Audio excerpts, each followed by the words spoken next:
Hi friends, welcome back to my channel. Friends, ఈరోజు ఈ వీడియోలో ఈజీగా బ్రెడ్తో గులాబ్ జామ్ ఎలా ప్రిపేర్ చేసుకోవాలో తెలుసుకుందాము. ఈ బ్రెడ్ గులాబ్ జామ్ని ఎలా ప్రిపేర్ చేసుకోవాలో తెలుసుకోబోయే ముందు మీరు కనుక మా ఛానల్ని ఫస్ట్ టైం చూసినట్లయితే please subscribe my channel and click on the bell icon for more updates. ఇప్పుడు మనము ఈజీగా బ్రెడ్తో గులాబ్ జామ్ని ఎలా ప్రిపేర్ చేసుకోవాలో తెలుసుకుందాము. ముందుగా ఇక్కడ 8 బ్రెడ్ స్లైసెస్ని సైడ్స్ కట్ చేసుకొని చిన్న చిన్న ముక్కలుగా కట్ చేసుకోండి.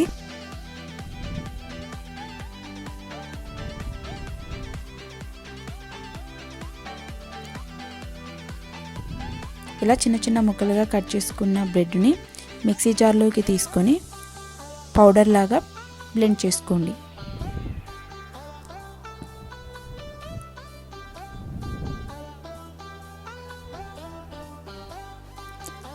మొత్తం బ్రెడ్ పీసెస్ని మొత్తం పౌడర్ లాగా చేసుకొని ఒక బౌల్లోకి తీసుకోండి.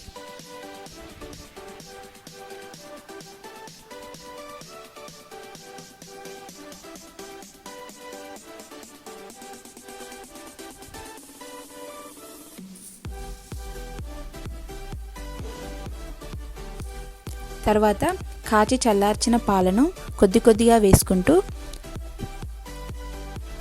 కలుపుకోండి.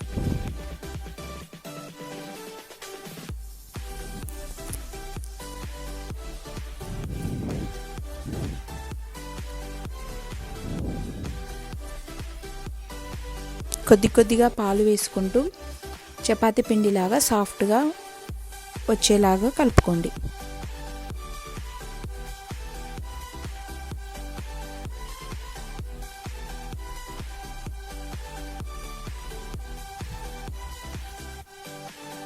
మనకు ఈ గులాబ్ జామ్ కోసము పిండి ఎంత సాఫ్ట్గా ఉంటే మనకు గులాబ్ జాములు కూడా అంత సాఫ్ట్గా వస్తాయి. ఈ విధంగా సాఫ్ట్గా కలుపుకొని పక్కన పెట్టుకోండి. తర్వాత ఇలా కలుపుకున్న పిండిని కొద్ది కొద్దిగా తీసుకొని గులాబ్ జామ్ కావలసిన సైజులో చిన్న చిన్న బాల్స్ని చేసుకొని పక్కన పెట్టుకోండి.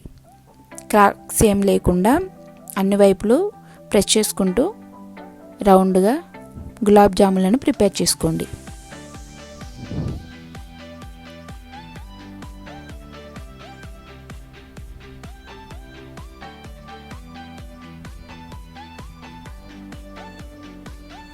ఈ విధంగానే మొత్తం పిండిని మొత్తం గులాబ్ జాములను ప్రిపేర్ చేసుకొని ఒక ప్లేట్లోకి తీసుకోండి.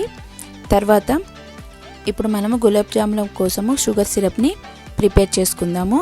దానికోసము ఒక ప్యాన్ స్టవ్ మీద పెట్టుకొని దానిలో 1 కప్పు షుగర్ 1 కప్పు వాటర్ వేసుకొని బాయిల్ చేయండి.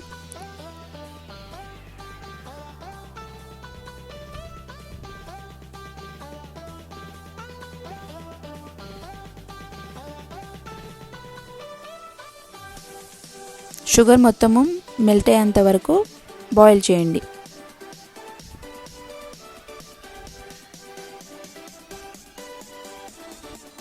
షుగర్ మొత్తం కరిగి ఒక పొంగు వచ్చేంత వరకు బాయిల్ చేసి ఒకసారి పాకం చెక్ చేయండి. గులాబ్ జాముల కోసము మనకు తీగ పాకం వస్తే గులాబ్ జాములు బాగుంటాయి. ఇలా ఒక 5 మినిట్స్ వరకు బాయిల్ అయిన తర్వాత మనము షుగర్ సిరప్ని పట్టుకొని చూస్తే తీగలాగా ఫామ్ అయితే మనకు షుగర్ సిరప్ పర్ఫెక్ట్గా రెడీ అయినట్టు. తర్వాత దీనిలో కొద్దిగా ఇలాచీ పౌడర్ కూడా వేయండి. 1/2 టేబుల్ స్పూన్ ఇలాచీ పౌడర్ వేసుకొని మొత్తం కలుపుకొని ఒకసారి పాకంని చెక్ చేయండి.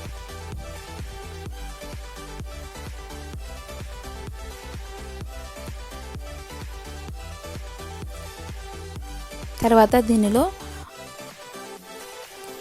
1/2 టేబుల్ స్పూన్ నిమ్మరసం కూడా వేస్తే మనకు గులాబ్ జాములు జ్యూసీగా ఉండడానికి యూజ్ అవుతుంది. అలా ఒకసారి చెక్ చేసిన తర్వాత మనకు పాకం వచ్చిన తర్వాత స్టవ్ ఆఫ్ చేసి పక్కన పెట్టుకోండి. తర్వాత గులాబ్ జాములను ఫ్రై చేసుకోవడం కోసం ఒక ప్యాన్ స్టవ్ మీద పెట్టుకొని డీప్ ఫ్రైకి సరిపడినంత ఆయిల్ వేసుకొని వేడి చేసుకోండి. ఆయిల్ వేడెక్కిన తర్వాత మనం ముందుగా ప్రిపేర్ చేసుకున్న గులాబ్ జాములను వేసుకొని స్టవ్ మీడియం ఫ్లేమ్లో పెట్టుకొని అన్ని వైపులు తిప్పుకుంటూ గోల్డెన్ బ్రౌన్ కలర్ వచ్చేంత వరకు ఫ్రై చేసుకోండి.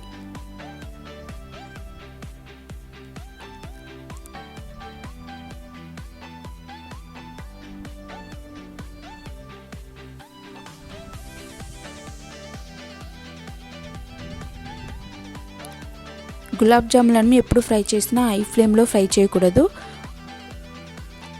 లో టు మీడియం ఫ్లేమ్లో పెట్టుకొని అన్ని వైపులు తిప్పుకుంటూ మెల్లిగా ఫ్రై చేసుకుంటే గులాబ్ జాములు లోపలి వరకు బాగా ఫ్రై అయ్యి చాలా బాగుంటాయి.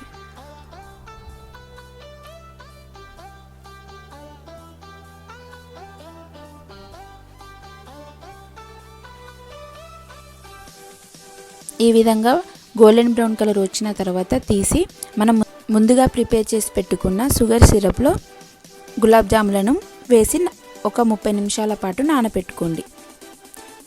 ఇలా 30 నిమిషాల పాటు లిడ్ క్లోజ్ చేసుకొని పక్కనే పెట్టుకుంటే మనకు గులాబ్ జాములు షుగర్ సిరప్ను మొత్తం అబ్జర్వ్ చేసుకొని సాఫ్ట్గా రెడీ అవుతాయి. ఒక 30 నిమిషాల తర్వాత తీసి సర్వ్ చేసుకోండి. అంతే easy and tasty bread gulab jam ready అయింది. మీరు కూడా ఒకసారి ట్రై చేసి మీకు ఎలా వచ్చాయో నాకు ఫీడ్బ్యాక్ ఇవ్వండి. ఈ రెసిపీ కనుక మీకు నచ్చినట్లయితే లైక్ చేయండి, షేర్ చేయండి, కామెంట్ చేయండి. మరొక కొత్త రెసిపీతో మళ్ళీ కలుద్దాము. Till then take care, bye. Thank you for watching.